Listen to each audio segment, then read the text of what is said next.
Hello, fellow browsers of the internet. We are making a titanium Damascus axe with a Damascus steel cutting bit because titanium won't hold an edge, but steel will. This has never been done before. We've invested copious amounts of time into this project so far, and we've got no idea if we can pull it off. But in the last episode, we spent days and days and days forging and then machining this axe head. It's got a slot in it. I'm now going to take our QR code Damascus we made in December and forge this into a rectangle that can go in that slot. And then mess up the forge weld. Yeah, and then waste all everybody's time. The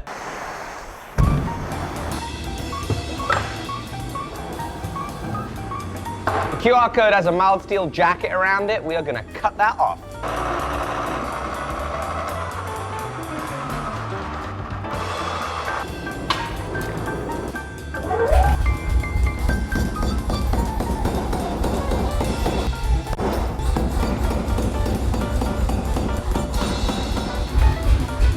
So we've got to get this stuck into there. Now you will remember from our previous sets of experiments that welding titanium to steel isn't so easy. No! It is, as Dr. Shahzadi says, a marriage born in hell. The iron in the steel reacts with the titanium in the titanium, and it forms an intermetallic compound. That intermetallic compound is hugely brittle, has a lower melting temperature than either titanium or the iron, and so we need to get as little of it as possible. This intermetallic compound forms when the two metals are together at high temperature for an extended period of time. And so, we found two avenues to combat this. Avenue 1 was bond them at a low temperature of 850 degrees Celsius and then immediately quench it so that the time at temperature was as little as possible.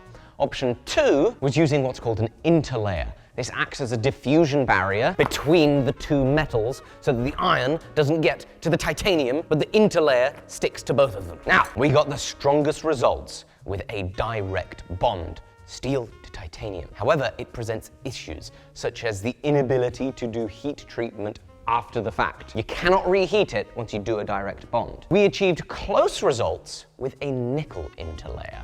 And with this, I can reheat it to harden it after the fact. And my hope is it would potentially allow us to do some heat anodizing to get some different colors than the electroanodizing that we've done on some of our recent stuff. And so I'm going to be machining this down thinner than this slot so that we can fit 0.2 millimeters of nickel either side of it. This is not how you do proper, rigorous experimentation. In an ideal world, as I'm trying to figure out how to make blades with a titanium body and a steel edge, I'd be doing much more experimentation than we have done in our 2 or 3 video series on this stuff. If paying bills wasn't a thing, we'd be doing repeats of video 1 and 2 over and over and over for like 6 months straight until we dialed this in. And so we're risking it here a bit, especially given the incredible amount of time that's already gone into making this titanium. Let's get the parts made. Take some measurements, 6.47, 6.05. Oh, brilliant! I accidentally machined a taper in this slot. That's really creative, because now I have to machine a taper on this that matches it perfectly. Thanks, past Alec, for making present Alec have a great day. We can visualize it here. Rattle, rattle, rattle. Not so much rattle. Oh, there's nothing quite like the sound that a fresh set of inserts makes. That's what dreams are made of! It's so smooth! Can you see that pattern peeking through, Jamie? Isn't that sick? I like and want to do more Damascus out of not just flat sheets, because that gives you some options. Right, anyway, I've got the mill zeroed. Got a little piece of paper here to use as a shim stock under one end. That will hopefully lift up that side just the right amount. See how it's not cutting on the near side, but it is on the far side? That's the little taper there. I'll do one more pass to bring it all down. Let's have a little look-see. What's not going to fit in there with bloody 2 sheets of nickel in it, is it? Oh yeah. So you mean to say we're way off? You know why it fits so well without the nickel? Because I didn't take the numbers from the nickel side of my drawing. I took it from the no nickel side of my... I made it as if we weren't going to have nickel in there. Nice work, Alec. You're a craftsman of the highest order. Absolute idiot over here. Idiot of the highest order, more like. Yay! A 0.4 millimeter shim fits, which will work with this. Whoopah! Okay, so now, we go. Zip, zip, ow! Cut that off.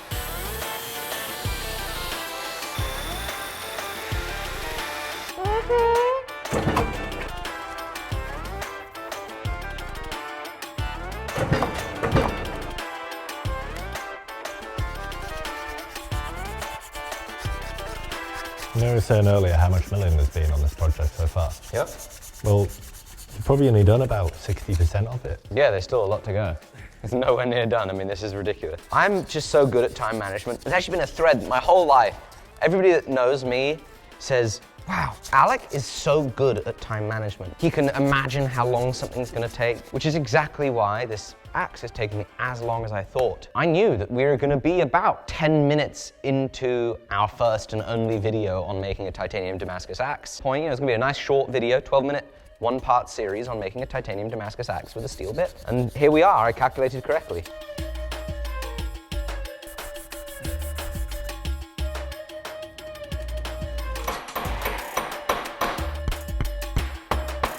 With the steel and the nickel in place, I now need to make that special box that we can purge with argon.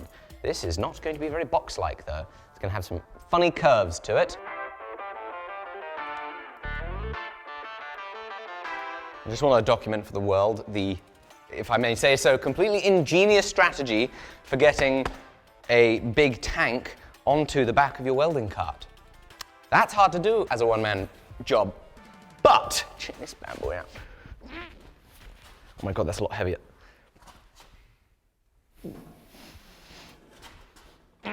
For goodness sake. Did you say like genius or something a minute ago? Yeah, I did say those words.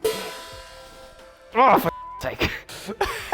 It was a lot better when it wasn't filled with gas, Jamie, I promise. Now the parts, small reminder, our plasma table was very graciously provided by the awesome chaps at Extreme Plasma with an Artec plasma cutter. Thank you to Artec. Having this CNC plasma table has been an absolute game changer in the workshop. One of the best additions in the last year.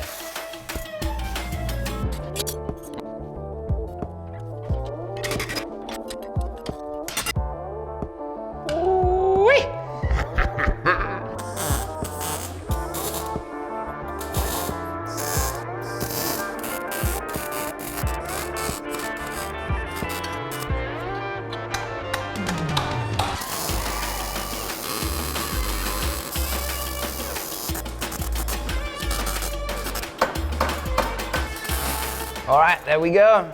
We got ourselves an axe-shaped box. We're gonna get the heat treat oven set up, and I'm gonna go ahead and weld it under the Stanko power hammer. We've tested 850 degrees Celsius with a nickel interlayer. We had good results with it. And so 850 degrees Celsius in the kiln. I'm gonna give it a nice long soak, probably a good 15 minutes at temperature, at a minimum, if not more. And we're gonna give it one heat.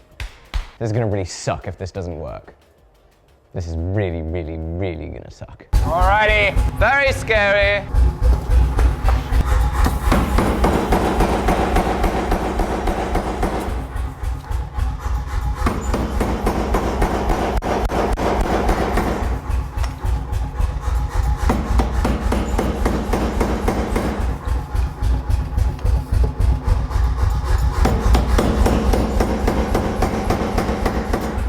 Here's hoping.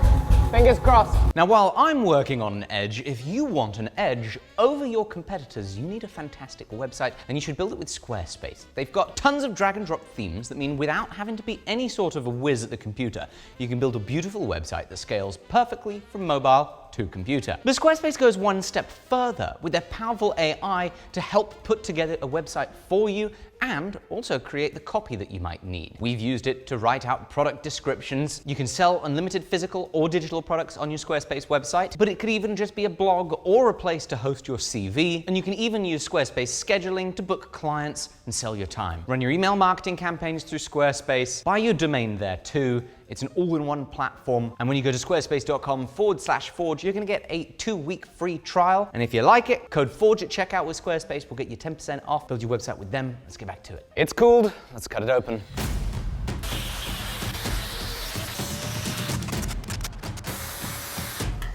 Come on! Oh, there's a gap.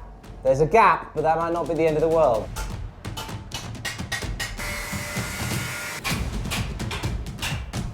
Yeah! Ha-ha! This is just so cool. There is hope. It is pretty straight.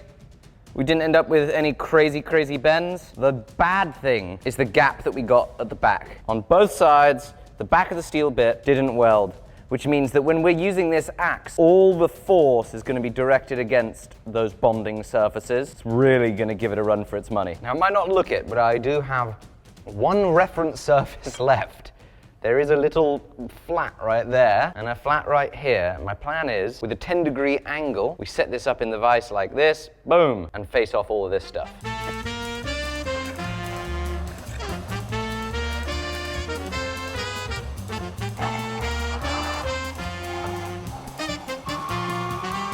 Regrettably, I think it's time to leave the comforts of the Bridgeport and head into the grinding room.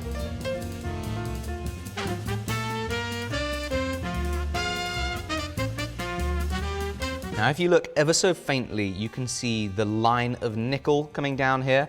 The titanium shines differently than the steel. The nickel is in between it, because that was our interlayer. But on this edge, we're not quite there. The steel is poking out here, but the titanium is still visible on this lower portion. So we've just got to tweak this a little bit, grind a little bit more on this bottom side. Not taking off too much, because I don't want the edge too thin for heat treating, so that we have enough material to get through the decarburized zone, where when you heat it, the carbon in the outermost bit of the steel reacts with the oxygen and kind of disappears, and you get like a lower carbon area that then doesn't harden as much. So you need to grind through it after heat treat.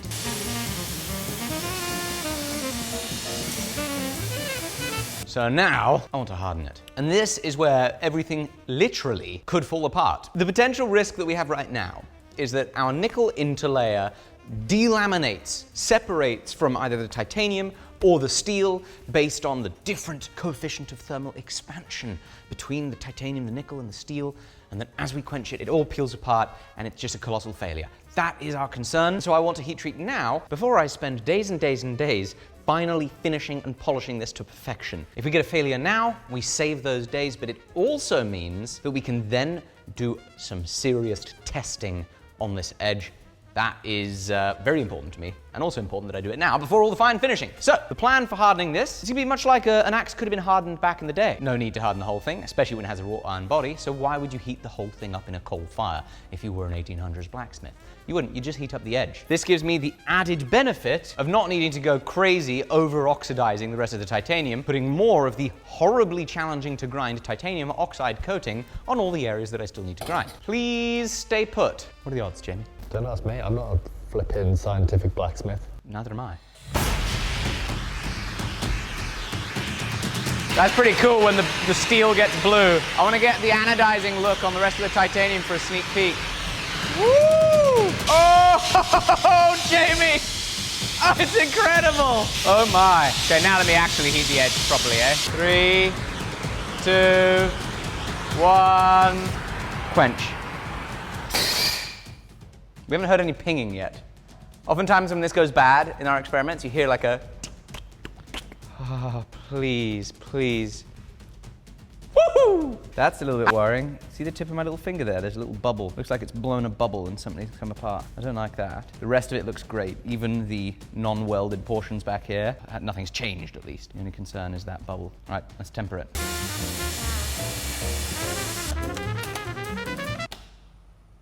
What the? Oh, you're joking! I unplugged the welder and plugged the welder right back in. Yay! Into the oven for a little temper. Ba-boom! We're gonna do 2 2-hour temper cycles. Hopefully, it's going to keep the edge nice and hard with just the right balance of toughness and strength, because the first thing that I wanna do once we're out of the temper is I wanna put a stick in this bad boy, and I want us to test this edge. Chop through some 2x4s, see if the weld breaks, and hopefully it works, so that we can finish it. I've got a gorgeous hunk of wood for the handle, some American walnut, and I hope to see you in the next episode when we get to it. Thank you so much for your time. We're very grateful. And thank you to Squarespace for sponsoring this. Check them out down below. Bye-bye.